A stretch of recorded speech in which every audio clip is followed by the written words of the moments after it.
काली हूँ श्रावण मासर आउ एक सोमवार पाली।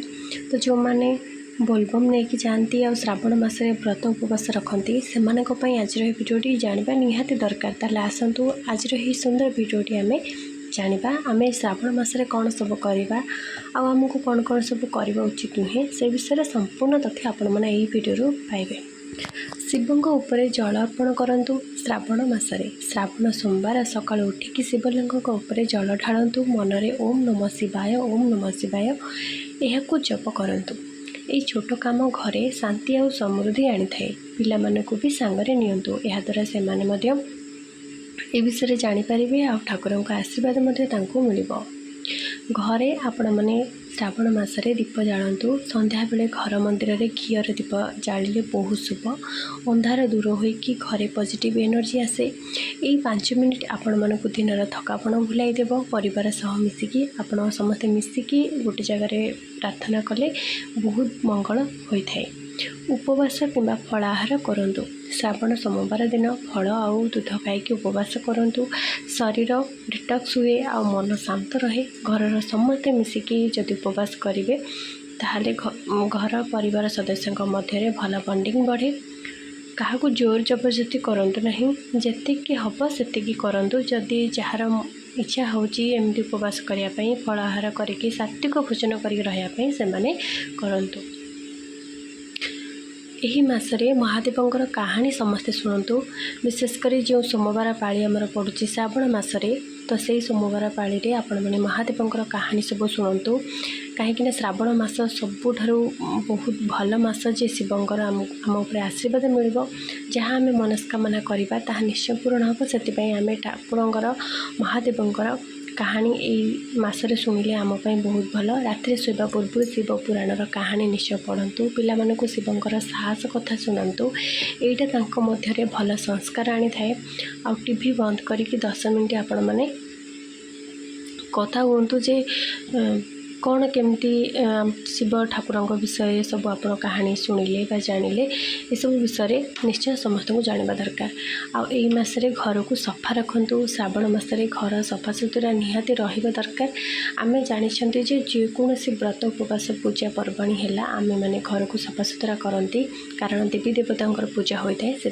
तो श्रावण मसरे निहाती घर को सफा सुतरा रखु। देवता माने सफा जगार ही बास करती। समस्ते मिसिकी सफा कले काम भी शीघ्र हो जाए आ घरे नुआ भाइब आसी थाए।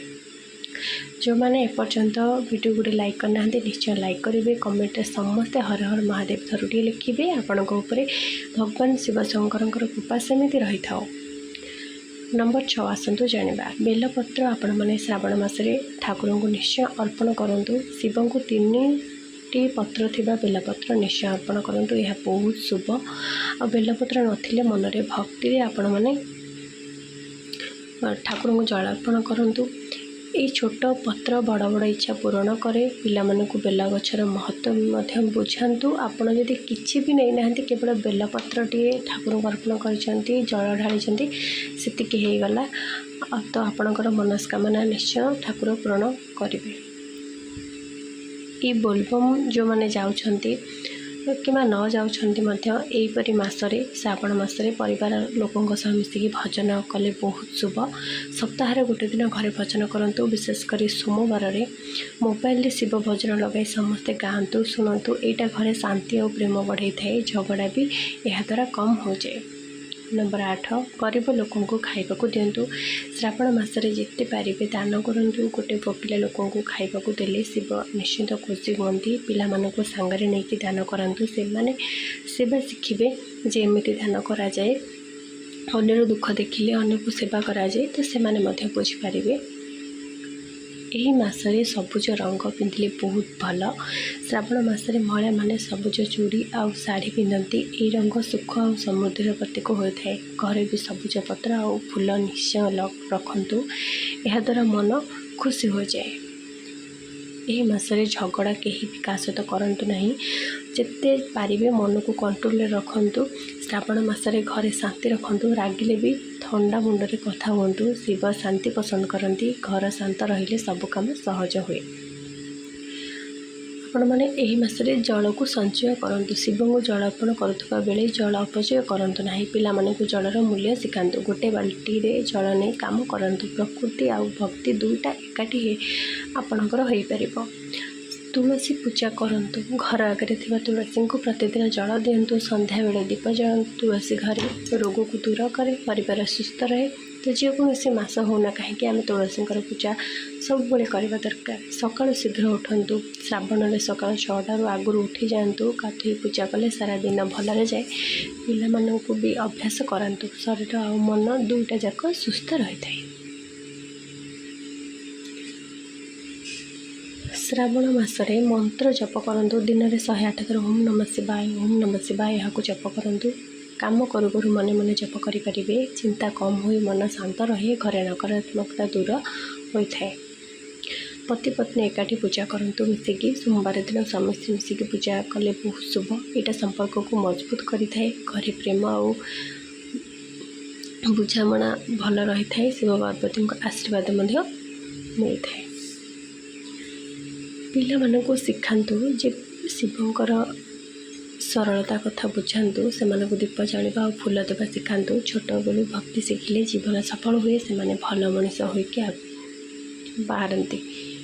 ଘରେ ଏହି ମାସରେ ଶଙ୍ଖ ବଜାଇ ଦିଅନ୍ତୁ। ପୂଜା ସମୟରେ ଶଙ୍ଖ ବଜାଇବା ବହୁତ ଶୁଭ।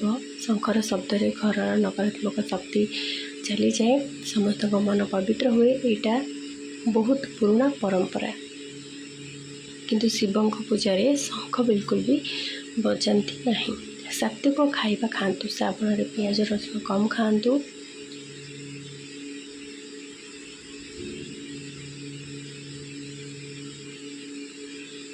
ଘରେ ସାତ୍ତ୍ୱିକ ଖାଇବା ତିଆରି କରିକି ଖାଆନ୍ତୁ। ଶରୀର ହାଲକା ଲାଗେ ଆଉ ମନ ଶାନ୍ତ ରହେ। ପରିବାର ସହ ମିଶିକି ନିଶ୍ଚୟ ସମସ୍ତେ ଖାଆନ୍ତୁ। ଗୋମାତାଙ୍କୁ ସେବା କରନ୍ତୁ। ଯଦି ପାରିବେ ଗୋମାତାଙ୍କୁ ରୁଟି ଆଉ ସବୁଜ ଘାସ ଖାଇବାକୁ ଦିଅନ୍ତୁ। ଏହି ମାସରେ ଗୋ ସେବାରେ ଶିବ ଖୁସି ହୁଅନ୍ତି। ପିଲାମାନଙ୍କୁ ପଶୁ ପ୍ରେମ ଶିଖାନ୍ତୁ। ଘରେ ଏହାଦ୍ୱାରା ଆଶୀର୍ବାଦ ବଢ଼ିଥାଏ। ସମସ୍ତଙ୍କୁ କ୍ଷମା କରିବା ଶିଖାନ୍ତୁ। ଶ୍ରାବଣ ମାସରେ ପୁରୁଣା ଝଗଡ଼ା ଭୁଲି ଯାଆନ୍ତୁ। ଯିଏ ଦୁଃଖ ଦେଇଛି ତାକୁ କ୍ଷମା କରିଦିଅନ୍ତୁ। ହୃଦୟ ହାଲୁକା ହେବ ଆଉ ଘରେ ଶାନ୍ତି ଆସିବ। ଶିବ ବି ସମସ୍ତଙ୍କୁ କ୍ଷମା କରିଦିଅନ୍ତି।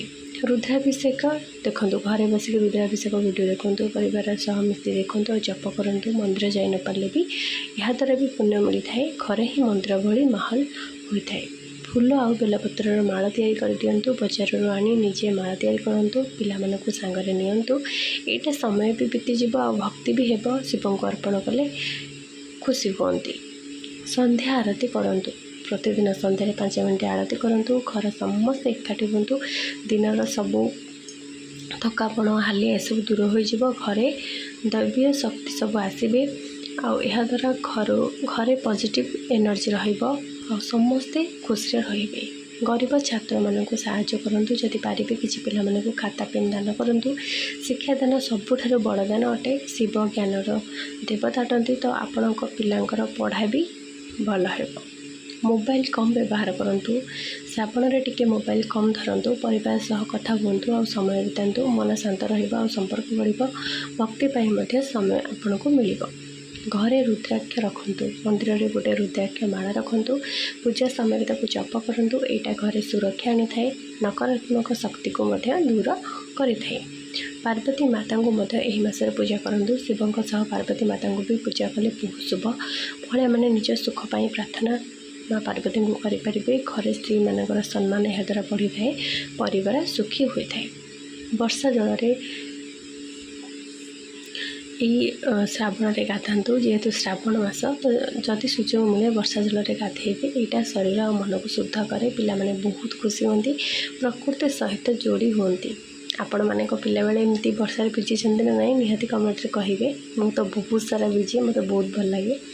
କିନ୍ତୁ ସ୍ୱାସ୍ଥ୍ୟରେ ବି ଧ୍ୟାନ ରଖିବାକୁ ପଡ଼ିବ। ସେଇଟା ଧ୍ୟାନ ରଖିକି ଆପଣମାନେ ବର୍ଷାରେ ଭିଜନ୍ତୁ। ସତ୍ୟ କଥା ଏହି ମାସରେ କୁହନ୍ତୁ। ଶ୍ରାବଣ ମାସରେ ମିଛ କଥା କେବେ ବି କୁହନ୍ତୁ ନାହିଁ। ସତ କଥା କହିଲେ ମନ ଶାନ୍ତ ରହେ। ଘରେ ବିଶ୍ୱାସ ବଢ଼େ। ଶିବ ସତ୍ୟର ଦେବତା। ପୂର୍ବଜମାନଙ୍କୁ ମନେ ପକାନ୍ତୁ। ଶ୍ରାବଣରେ ପୂର୍ବଜମାନଙ୍କୁ ଜଳ ଆଉ ପିଣ୍ଡ ଦିଅନ୍ତୁ। ତାଙ୍କ ଆଶୀର୍ବାଦରେ ଘରେ ଉନ୍ନତି ହୁଏ। ପିଲାମାନଙ୍କୁ ତାଙ୍କ କାହାଣୀ ଶୁଣାନ୍ତୁ। ପରମ୍ପରା ଜୀବିତ ରହିଥାଏ। ଘରେ ଶିବଲିଙ୍ଗ ସ୍ଥାପନା କରନ୍ତୁ। ଛୋଟ ଶିବଲିଙ୍ଗ ଆଣି ଘର ମନ୍ଦିରରେ ରଖନ୍ତୁ। ପ୍ରତିଦିନ ଜଳ ଆଉ ଫୁଲ ଅର୍ପଣ କରନ୍ତୁ। घरे शांति और समृद्धि आसी थाए। पिलामाने छोट बेलू भक्ति शिखिबे। सांग मानू घर को डाकतु श्रावण सोमवार दिन सांग मानू घर को डाकिले मिसिकी पूजा करेंगे आउ प्रसाद खाइबे। संपर्क मजबूत हुए आउ घरे हस खुशी रहे। शिव मिलन पसंद करती सांगसाथी मैंने मिसिकी एकाठी पूजा कले यहाँ गोटे खुशीर माहौल हुए। भक्ति समस्त मन में आसे। प्रसाद समस्त को बांटतु। पूजा पर घरे तैयारी प्रसाद पड़ोशी मानक दिंतु। गोटे चामच प्रसाद बहुत आशीर्वाद मिले। पिला देकी बांटा शिखातु। घरे प्रेम बढ़ी थाए। शिव स्त्रोत पाठ करतु। सकाल शिव महिमा स्त्रोत महात्मा स्त्रोत एवं लिंगाष्टकम पाठ करतु। 5 मिनट लगे कि मन बहुत शांत हुए। पिला घरे शिखातु। घरे दैवीय वातावरण आसी थाए। गछ लगातु। ही मासरे श्रावण गोटे बेल गछ कि तुलसी गछ लगातु। गछ लगेगा शिव सेवा सह सामान। पिला सांगरे नहीं पानी दिंतु। प्रकृति और भक्ति दुईटाक एकाठी होता है। यह द्वारा रात्रि शिव नाम शुणु। शोवा पूर्व 10 मिनट शिव भजन लगातु। टेंशन दूर हो भल निद्रा आसी। घर समस्त शांति शुणती और स्वप्न भी भल आसे। वृद्ध माने जो मैंने वयस्क लोक अच्छा सेवा करूँ। घरे थे बड़ लोक पाद छुई आशीर्वाद नियंतु। से समय दिंतु आ कथा शुणु। वृद्ध सेवार शिव सबुठ अधिक खुशी होती। घरे सुख और समृद्धि आसी थाए। बड़ मानकर आशीर्वाद मिलता है। क्षमा मागंतु। श्रावण मासरे जहाँ को दुख देते क्षमा मागंतु। मन हालुका हो जाए आ संपर्क भी भल हो जाए। शिव भी भोलानाथ समस्त को क्षमा कर दिखती। तो नुआर आरंभ करतु। घरे धूप दीप जालतु। सकाल और संध्यारे घरे धूप जालतु। घरे नकारात्मक शक्ति यह द्वारा दूर हो जाए। मन पवित्र हो जाए। पूजा करने को मन हुए। परिवार समस्त सुस्थ रुहति। शेष कथा है श्रावण शेष जो श्रावण शेष सरीज तो धन्यवाद दिंतु ठाकुर को माने शिव ठाकुर को आपने धन्यवाद कहतु। प्रभु ये मास आमको सुस्थ रखिले बोली कहतु। परिवार सह मिसिकी प्रार्थना करूँ। आगामी वर्ष में आशीर्वाद मागतु। बस एतिकी आपण मैंने यही सब 40टी कथा समस्त मन रखु। श्रावण मासरे कौन कौन सब करेंगे कौन करेंगे ना। आपण मैंने धैर्यर सहित जहाँ भिडियो देखिए समस्त हृदय बहुत बहुत धन्यवाद। तो जदि आपण भिडियो भल लगी निश्चय समस्त गोटे लाइक करूँ। कमेंट हर हर महादेव समस्त गोटे लिखि दिंतु। आपरे महादेव कृपा सेमती बजाय रही था। आज ये रही। हर हर महादेव। धन्यवाद।